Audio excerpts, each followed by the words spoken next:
Top of the morning, Dan and Amy. So Martha McSally has conceded in Arizona. Gillum and Nelson have not conceded in Florida. And why would they, as long as Broward County Commissioner Brenda Snipes is still finding provisional ballot boxes in the trunks of Avis rent-a-cars. So I thought you were kidding, and you're not. They really did find a box there. There's always time to make up the difference if you put your shoulder to the grind there.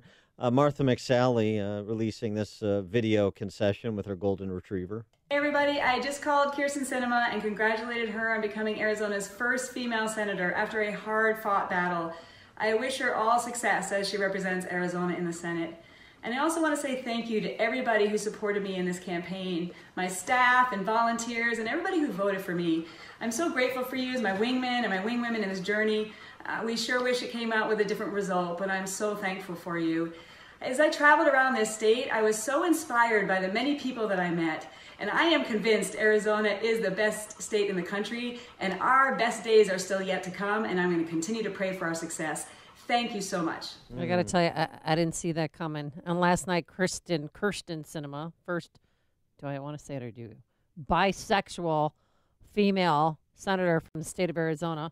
She's, replacing Jeff Flake, but thank John McCain. His example shines a light on our way forward. Senator John McCain stood for everything we stand for as Arizonans. Fighting for what you believe in. Standing up for what's right, even if you stand alone. Gag. She was wearing a beautiful cocktail dress, by the way. And Martha McSally, first female senator. Why not, if you're going to start from the identity politics premises of the left, why not also celebrate first female, first bisexual senator? Ew. Say it. No one needs to know that. It's gross. That's a feature, not a bug for the left. Andrew Gillum on Sunday over the weekend in church explaining why he's tired, but every vote must be counted. And they're going to look in every Avis rent-a-car that is available. I am in some ways tired. It's been a long 21 months. We laid it all on the field. But I want you to know I am energized around this mission to see every single vote counted in this process. Yeah. I am. And I hope the FBI is also energized to complete their investigation into Andrew Gillum's time as Tallahassee mayor. For more on these races and the general political landscape, we're pleased to be joined again by Noah Rothman, who is the associate editor for Commentary Magazine. Noah, thanks for joining us. Appreciate it. My pleasure. Thanks for having me. Let's start in Arizona. Sort of stunning that a crackerjack like Kirsten Sinema could beat a fighter pilot in Arizona, isn't it? Yeah, I'm really surprised by those results. I'm more surprised by the fact that she, if you believe the exit polls, that she drew double digits worth of Republican voters.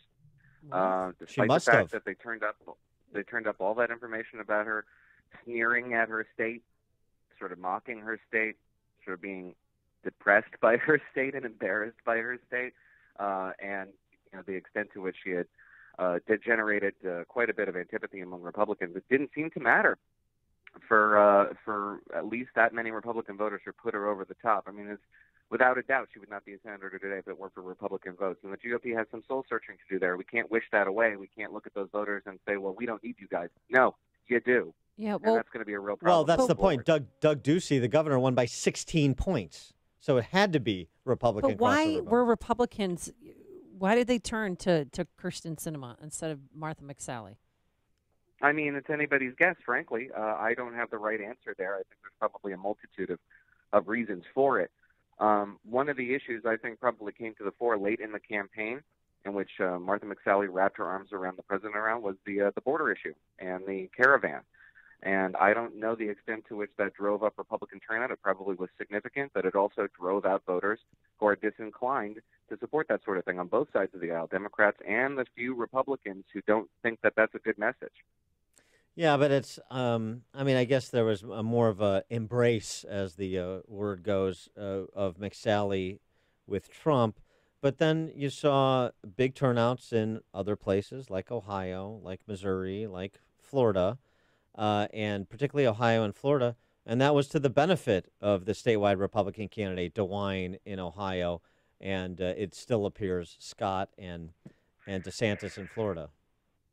Yeah, I would be surprised actually if they found, as you say, enough votes to make up the deficit for both Andrew Gillum and Senator Nelson. They're behind by thousands of votes, so it would be unprecedented to find that many votes in a recount. But I don't blame them for not conceding because this is a state mandated thing. Right. And there's going to be a recount no matter what, so they might as well not concede. It's a little bit different for somebody like Stacey Abrams in Georgia, who I don't believe has conceded yet and has no hope, I think, of making up the deficit. And give us, since we haven't spoken to you since last week's election, give us your sort of handle now that most of the dust has settled on what happened and what you think it means for Trump and Republicans going forward into the 20 cycle. Well, it was a pretty bad night for Republicans pretty much across the board. There were some bright spots, as you say, in Ohio. The Ohio governorship, the Iowa governorship was a shock. The upper Midwest sort of cratered for the GOP. Florida is looking good, but it's very tight, and it would only take a tiny shift in 2020. So what that showed me was Democrats have a pathway to the White House in 2020 through the upper Midwest, through Michigan, Wisconsin, and Pennsylvania, where they lost a lot of legislative seats, and Democrats made up a lot of gains that they lost over the course of the Obama era. 3 on the legislative level, which is where the farm team is, where you develop talent. And so they picked up almost 400 legislative seats. That's a really big number of legislative seats. By contrast, the GOP won 968 legislative seats over 4 cycles over the course of Barack Obama's presidency. It devastated the Democratic Party. But if Democrats have 2 cycles like that, they make up the gains in half the time. And that's something Republicans should be scared of. Yeah. Yesterday in Florida, a judge told, both Bill Nelson and Rick Scott to turn down the rhetoric. Do you think it's been too heated between these two cats? I mean, you can always turn down the rhetoric. Yeah, so I'm one of those squishy middle of the road Republican guys who thinks we all need to pump the brakes a little bit. But I don't think the Republicans are necessarily the problem here. We've seen a lot of Democrats say, "Well, look at Martha McSally's concession. This is how you concede. This is a noble way to end a campaign. Good for them." Well, you know what? You could take a little bit of your own advice. This is we always appreciate when you lose announce gracefully. Yes, you announce your defeat. We always prefer surrender, but even just a graceful exit is fine. And throwing a cute dog with you too when you're making the Twitter video. What do you think about Mark Penn's piece over the weekend, making the case that not only is Hillary possibly going to run again, that she is in. It is a matter of time. You're going to be reintroduced to Hillary 1.0 from her early 90s days, the left-wing firebrand, the vast right-wing conspiracy Hillary Clinton in 2020. And in a field of 20 candidates, why not?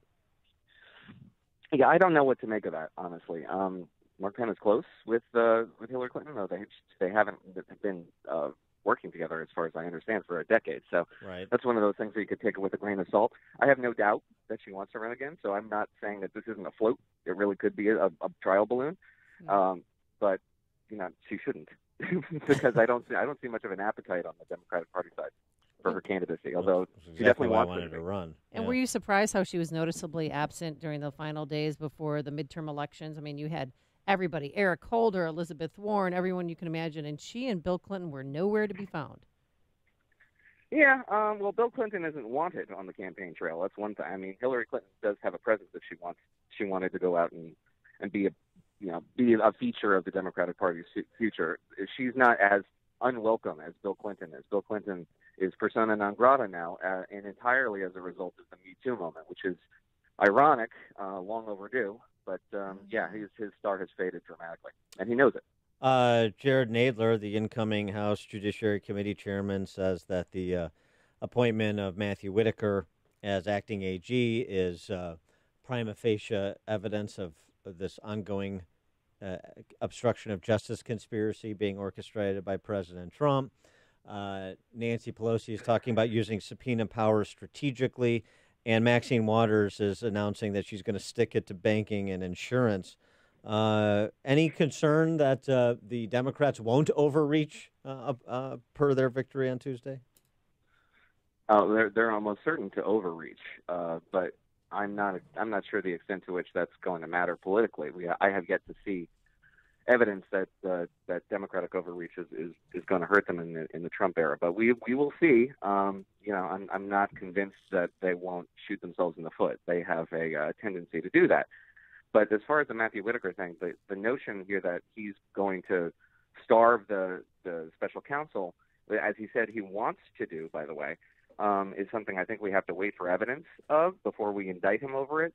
His association, however, with a firm that the DOJ investigated for fraud makes him a particularly bad candidate, I think, to head the DOJ, just by virtue of that association. And that is a completely legitimate avenue of criticism that I think Democrats have real legs on. The special counsel thing is speculative, so I think they should probably tailor their criticisms a little bit. Yeah, that World Patent Marketing Company, he was an advisor of $26 million FTC judgment against that company. Now, that's a legitimate matter. You're right about that. He is Noah Rothman, associate editor for Commentary Magazine. Noah, thanks as always for joining us. Appreciate it. Thank you. And he joined us on our turnkey.pro answer line.